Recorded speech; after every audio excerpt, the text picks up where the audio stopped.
O Ragnarok está a chegar. Os gamers estão entusiasmados por este exclusivo da PlayStation e mal podem esperar pelo seu lançamento. Apresentado pela primeira vez em setembro de 2021, o trailer de revelação inicial deu algumas dicas sobre partes da história e revelou alguns dos novos rostos que conheceremos. Nos últimos tempos temos sabido muita coisa sobre este final capítulo de Kratos, que prevejo que seja bem emocionante. Quero apenas avisar que este vídeo poderá ter spoilers menores para o jogo. Assim, meus caros gamers, eis o que sabemos sobre God of War Ragnarok. Após um atraso inicial, o estúdio da Sony Santa Monica anunciou que será lançado oficialmente a 9 de novembro de 2022. A revelação da data de lançamento acabou de vez com a especulação de que o jogo seria adiado para o ano de 2023. A sequela de God of War está planeada para a PlayStation 5, mas também vai chegar à PS4. Embora ainda não existam informações sobre as diferenças entre as versões, é esperado que saibamos em breve. Pessoalmente, só espero que não aconteça o mesmo que aconteceu ao Horizon Forbidden West, em que a versão da PS4 estava muito quebrada e com imensos bugs. Adicionalmente, quem comprar a versão PlayStation 4 e desejar atualizar para a nova geração de consolas, esse upgrade terá um custo de 10€. God of War Ragnarok terá 4 edições disponíveis para aquisição: Standard, Digital Deluxe, Edição de Colecionador e a Jotnar Edition. A Standard apenas traz o jogo, como esperado. A Digital Deluxe, Edição de Colecionador e a Jotnar Edition trará ambas as versões dos jogos para as diferentes consolas. Na Digital Deluxe, os jogadores terão acesso à armadura de Archdale para o Kratos e Atreus, tanto a nível de cosmético, como para as armas Lâminas do Caos, o machado de Leviathan e o arco. Está igualmente incluída a banda sonora digital, o mini artbook, um avatar para a conta PSN, bem como um tema para a vossa PlayStation. A edição de colecionador incluirá tudo o que vem na Digital Deluxe e ainda mais, como um steelbook, 2 esculturas esculpidas dos Vanir Twins, um conjunto de dados Dwarven e uma réplica do martelo de Thor, Mjolnir, que tem muito bom aspecto. A maior de todas estas edições é a Jotnar Edition, que traz tudo o que já foi mencionado anteriormente, substituindo o conjunto de dados Dwarven pelo conjunto de dados Brock. A edição também incluirá o anel Dropnir, um disco de vinil de 7 polegadas, um mapa em tecido da Yggdrasil, a árvore mitológica que une todos os reinos, e um conjunto de pins com um falcão, um lobo e um urso. Curiosamente, apesar de trazerem um steelbook nas edições de colecionador e na Jotnar, o disco de jogo não está incluído. Em vez disso, os jogadores terão um código que basta inserir na PlayStation Store para terem acesso ao jogo. Os trailers até agora disponibilizados dão-nos uma boa ideia do que esperar da história. A sequela decorre anos depois de God of War 2018, evidenciado por um Atreus mais velho e confiante cujos genes gigantes começam a aparecer. A história irá ter lugar durante o Fimbulvetr, também conhecido como o Longo Inverno, que dura 3 anos e que é um prelúdio para os eventos do Ragnarok. Juntos, pai e filho devem combater os inimigos que fizeram no jogo anterior, como Freya, e novos, como Thor, enquanto Kratos luta com a veia rebelde do seu filho e o conhecimento de quem Atreus realmente é.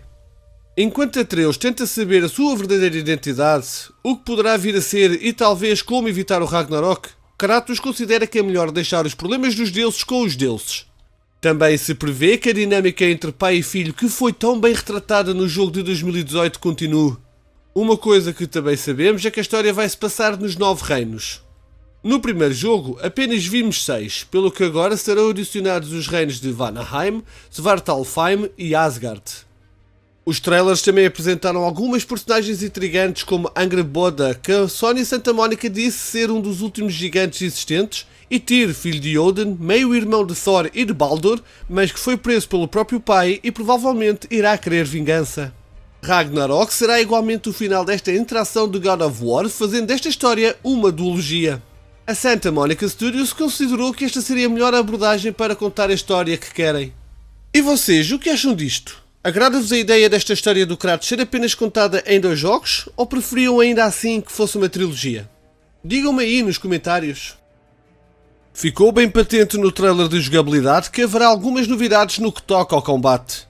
Atreus parece ter habilidades de convocação, onde o vemos a montar o que aparenta ser o espectro de um veado. Kratos também terá novas habilidades, tanto ofensivas como defensivas, e ao que parece desta vez não teremos que esperar muito tempo até podermos equipar as Lâminas do Caos.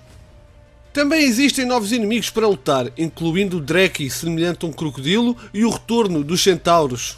O que não deixa de ser interessante, uma vez que estas criaturas são originárias da mitologia grega. Será que vamos ter um cruzamento entre as diversas culturas com a aproximação do Apocalipse? No entanto, e sem surpresa, muitas das mecânicas do jogo de 2018 serão utilizadas em Ragnarok. Mas esperamos também alguma evolução e expansão nas árvores de habilidade de Kratos e de Atreus, onde provavelmente até poderemos escolher que espírito iremos desejar invocar para nos ajudar em batalha. Cory Barlog, o realizador do anterior jogo, não estará de volta ao LEM para esta sequela, uma vez que foi passado para Eric Williams, um veterano desta série que, na realidade, trabalhou em todos os jogos do God of War. No entanto, e depois do fenomenal trabalho que fez com o título de 2018, Bear McCready volta a criar a banda sonora para Ragnarok. Se nunca ouviram a banda sonora do jogo anterior, aconselho vivamente que o façam. No que toca ao elenco de Ragnarok, voltaremos a ter caras e vozes conhecidas, bem como outras que se irão juntar. Christopher Judge e Sunny Sulici regressam como Kratos e Atreus. Alistair Duncan volta como Mimir, o acompanhante da dupla, bem como Daniel Bizzuti como Freya. Os irmãos Ferreiros, Brock e Sindri, voltam a ser interpretados por Robert Craighead e por Adam Arrington. E depois temos as caras novas. Layla Hayes é a enigmática Angrboda. Ryan Hurst é Thor, o deus do trovão, que é descrito como visceral e impiedoso. E considerando que Kratos e Atreus mataram os seus filhos Magni e Modi no jogo anterior, algo me diz que ele não deve estar lá muito contente. Richard Sif vai ser Odin e Usman Ali será Durlin, uma personagem que deve viver em Svartalfheim. Ben Pendergast é Tyr, o deus da guerra nórdico que vemos a ser salvo por Kratos. Quero também destacar que no trailer pai e filho a dupla vê-se em frente a um lobo gigante que é chamado de Fenrir. O curioso é que essa criatura é filho de Loki, ou seja, de Atreus, e de Angrboda, e cuja profecia dita que será o assassino do grande deus Odin. Isto, claro, falo da clássica mitologia nórdica. Considerando que o jogo de 2018 foi lançado para o PC no dia 14 de janeiro de 2022, não é de espantar que este também venha a estar disponível nesta plataforma. Contudo, até agora ainda não tivemos indicações sobre possíveis datas em que o jogo venha a estar disponível, mas provavelmente ainda irá demorar um bom par de anos para que isso aconteça. No que toca à acessibilidade, a Sony nos últimos anos tem dado grandes passos para que cada vez mais pessoas possam usufruir dos seus jogos. E tal como aconteceu com The Last of Us Parte 2, God of War Ragnarok irá dispor de imensas opções de acessibilidade para que se torne a experiência melhor para todos. Segundo a própria PlayStation, God of War Ragnarok mantém os recursos de acessibilidade do jogo anterior e adiciona novos, permitindo mais de 60 maneiras para os jogadores ajustarem a sua jogabilidade. Alguns dos novos recursos de acessibilidade incluem melhorias nas legendas, uma abundância de opções de tamanho de texto, ícones e um novo modo de alto contraste de cores. E pronto, assim ficamos com tudo o que sabemos sobre God of War Ragnarok. Espero que tenhas gostado do vídeo e se foi o caso, não te esqueças de lhe dar o belo do like, de comentar e de o partilhar com os teus amigos. É que isso ajuda-me imenso e eu fico-te muito grato. Obrigado por ter estado desse lado e vemo-nos na Yggdrasil. Grip out!